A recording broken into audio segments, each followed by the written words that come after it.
Hello. Are you someone who wants to help others? Do you want to be of service? Do you find fulfillment out of giving to others? If you're like most people who are genuinely seeking spiritual truths, then you will be focused on this part of the experience of being human.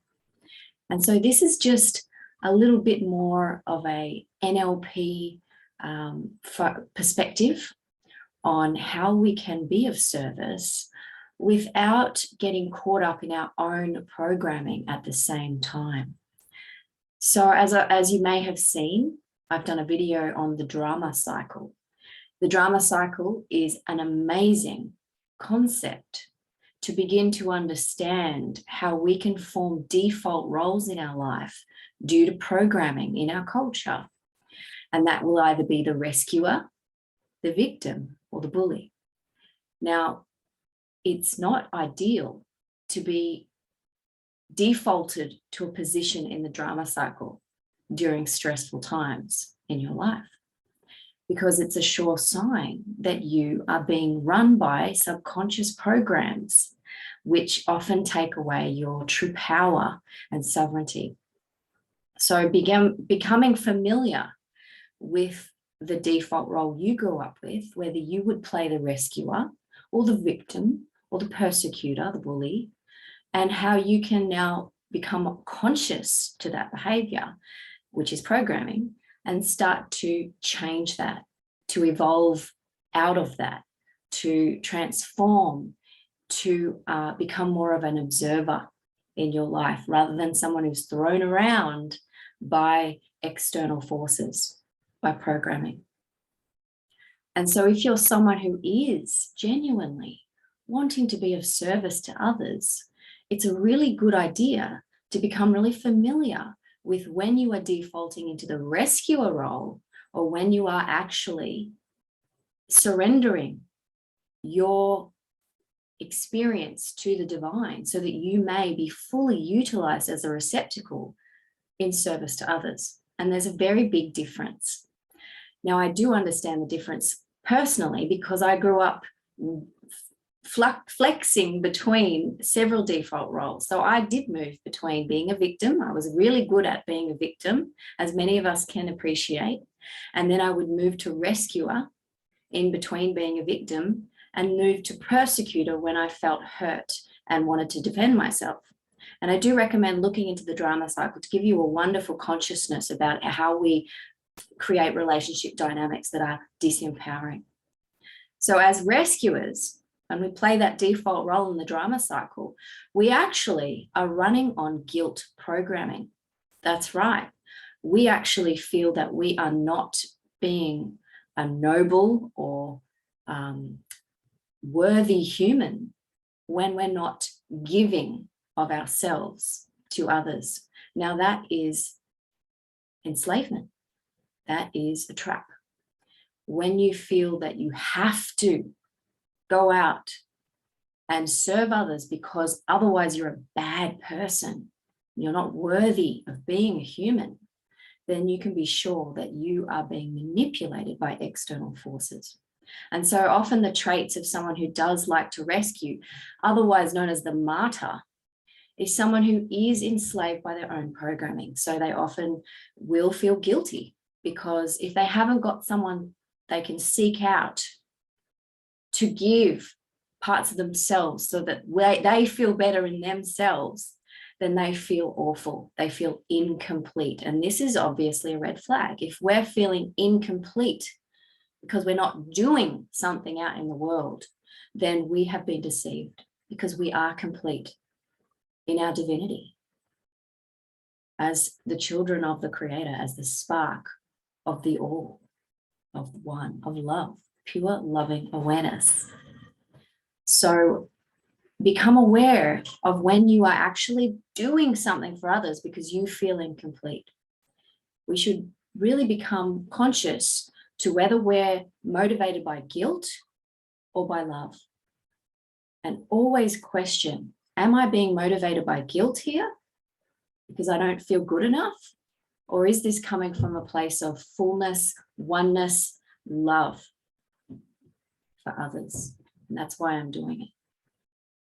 Now, when we are acting under our default programming as a rescuer, we will often go and seek out with our own small efforts, with our own body and mind, without leaning on the divine, we will seek out victims so that we can rescue them, so that we feel fulfilled. Now, this is all an illusion, a deception, and we get caught up in drama. And we wonder why we feel overwhelmed or confused or frustrated or angry or just no peace. No matter how much we're helping others, we wonder why we don't feel that peace in our hearts. We don't feel that flow and that ease and that grace that comes only when we're in the unified field with the divine and recognizing who we really are and recognizing that every moment here is divine. So a rescuer is someone who is seeking divinity from outside of themselves, rather than knowing that in every moment is God, is the creator, is source code in every moment inside this experience. So how can we prevent ourselves from defaulting to rescuer when we want to be of service to others? Well, that's a great question. Firstly, as I mentioned, become really good at recognizing when you are acting as a rescuer or a martyr because you feel it's a requirement. Become good at that and step out of that identity and attachment and that belief, false belief, distortion of the truth that you are not whole unless you're rescuing someone else. So that's step one. Become really good at recognizing your old programming. Step two, surrender. If you see someone in need in your life, if they've been brought to your attention in some situation or circumstance in your life, and your old programming is to, your heartstrings are pulled, you've got to go and you've got to help them. First, surrender. Give it to God. Let go and let God. Give it up to the divine. And what we're doing when we're surrendering is we're going, I'm not going to do this with my small mind and all my programming and with this body and the physical blocks that I might be holding because of my programming. Rather, I'm going to allow you, divine energy, pure loving awareness, to flow through me so that I'm a receptacle for the highest truth and highest timeline for whoever I am given to help with the resources that I'm provided by the divine. So you can check in when you surrender. Go back to that unified field of who you really are, surrendering all of your experience of being human to the divine so that you can be fully utilized with the unlimited possibilities of the solutions and answers for whoever you are next to help in your life. And that might not be the person that is presented right there in your face asking for your help. It might be someone else. And we just need to surrender all of our expectations of what a solution or answer for someone is. Because when we hone in on one solution, just using our mind and our programming and our ego, we cause chaos and drama for those other people that we're looking to help as well.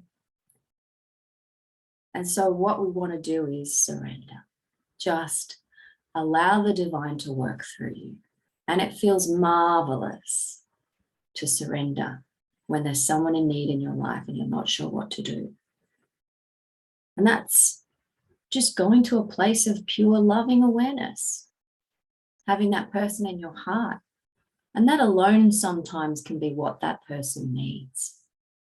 It might not be a single interaction with you, but it might be that you've placed them in your heart and allowed the divine to flow through you in surrender.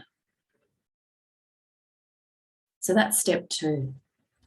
And step 3, simply allowing.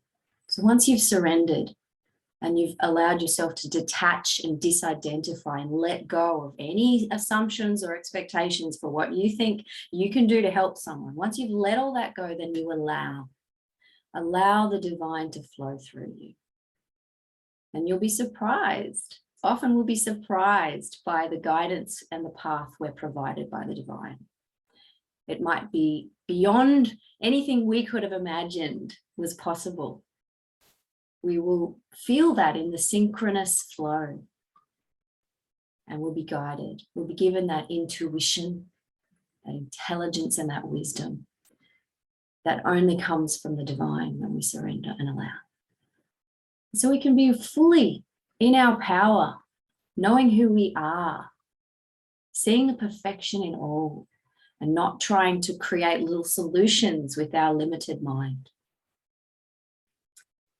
So this is just a little bit of a breakdown for those who have the old default programming of wanting to rescue others and help others out of the beautiful innocence of your heart, which is part of the divine, the gift. It's beautiful, but we need to be aware of when it's programming and when it stops us from flow and when we try and do things on our own. And so become really good at recognizing this pattern in your life so that you can create a new pattern, a new way of being that has nothing to do with the drama cycle, but everything to do with allowing the divine to flow through you in your life as a witness for others, to transform in that love as well. So if you like this video, please like, subscribe, and share, and have a beautiful day. See ya.